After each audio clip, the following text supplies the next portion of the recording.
श्री स्वामी समर्थ महाराज की जय. जय जय गुरुदेव दत्त. अध्याय 10. श्री गणेशाय नमः.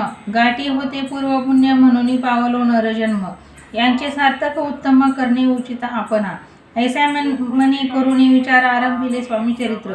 ते शेवटासे नेणार स्वामी समर्थ अस्तिपे. हावेरी नामक ग्रामी यजुर्वेदी गृहस्थाश्रमी. बाळापानामी द्विज कोणी राहत होते आनंदे. संपत्ती आणि संतती अनुकूल सर्व तयाप्रती. सावकारी सराफी करती जणी वागती प्रतिष्ठित. 30 वर्षांचे वय झाले संसारात उभगली. सद्गुरु सेवांचे दिवस आले मती पलटली तयांची. जरी संसारी वर्तती तरी मनी नाही शांती.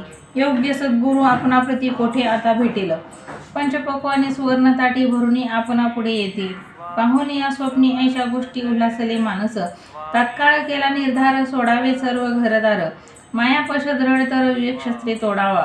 सोलापुरी काम आंभासी ऐसे सांगुनी सर्वत्रासी. निघाले सद्गुरु शोधांसी घरदार सोडिले. मुरगोड ग्राम प्रख्यात तेथे आले फिरत फिरत. तेथे चिदंबर दीक्षित महापुरुष जन्मले. मुरगोडी मल्हार दीक्षित वेदशास्त्री परंगत. धर्मकर्मी सदारत ईश्वर भक्त तैसाची. परितया नाही संपत्ती संतती म्हणून अवगीत चित्ती. मग शिवाराधना करीती कामना चित्ते धरुणी. 12 वर्षे अनुष्ठान केले शंकराचे पूजन. सदाशिव प्रसन्न होऊन वर देत तयांसी. तुझी भक्ती पाहून संतुष्ट झाले माझे मन. मीच तुझा पुत्र होईन भरवसा पूर्ण असावा. ऐकून या वरासी आनंदाले मानसी. वार्ता सांगता कांतीसी तेही चित्ती तोषली. 9 मास भरता पूर्ण कांता प्रसवली पुत्ररत्न. मल्हार दीक्षिते आनंदोन संस्कार केले यथाविधी. चिदंबर नामाधिपान ठेवी याला तया लागून. शुक्ल पक्षी शशी समान बाळ वाढू लागले. पुढे केले मौजी बंधन वेदशास्त्री झाले निपुण. निघंटू शिक्षा करण काव्यग्रंथ पडविले. एकदा यजमानाचे घरी वृत्त होते गजगौरी. चिदंबरा तयावसारी पूजेलाही आणले. प्राणप्रतिष्ठा मंत्र म्हणता गजाशी प्राण देऊनी तत्वता. चालू लागला हे पाहता विस्मित झाले यजमान. ऐशा लीला अपार दाखविती चिदंबर.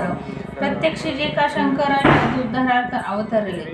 असो पुढे प्रौढपणी यज्ञ केले दीक्षितांनी. सर्व सामग्री मिळवून द्रव्य बहुत खर्चिले. तयासमी एके दिनी ब्राह्मण बेसले भोजनी. तोप गेले सरुनी दीक्षितांचे समजले. जले भरले होते घट तयांसी लाविता अमृत हस्त. ते घृत झाले समस्त आश्चर्य करीती सर्वजण. तेव्हा पुणे शहरा माझी पेशवे होते रावबाजी. एके समयी ते सहजी दर्शनाते पाथले. अन्यायाने राज्य करीत दुसऱ्याचे द्रव्य हरित. यामुळे जण झाले त्रस्त दादा त्यांची लागेना. तयाने हे ऐकून मुरगुडी आले धावून. म्हणती दीक्षितांशी सांगून दादा आपुले लावावे. रावबाजीचे वृत्तांत कर्णोपकर्णी झाला श्रुत.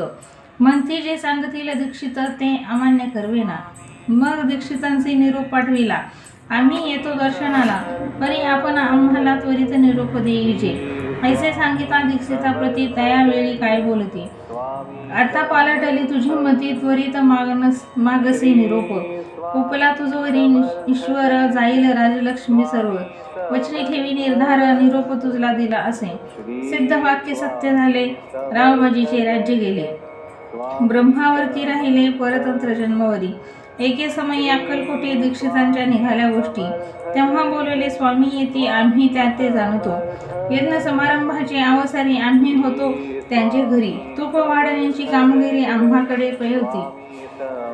महासिद्ध दीक्षित त्यांचे वर्णिले अल्पवृत्त. मुरगोडी माळापा येत पुण्यस्थान जाणूनी.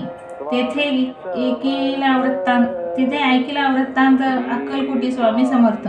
भक्तजन तारणार्थ येथे रूपी प्रगटले. येथे श्री स्वामी चरित्र सारामृत नाना प्राकृत कथा समंत. सदा परिसोत प्रेमळ भक्त 10वा अध्याय गोढा. श्री स्वामी राजार्पण मस्तु. शुभम भवतु श्रीरस्तु. श्री स्वामी समर्थ महाराज की जय. जय जय गुरुदेव दत्त. स्वामी समर्थ.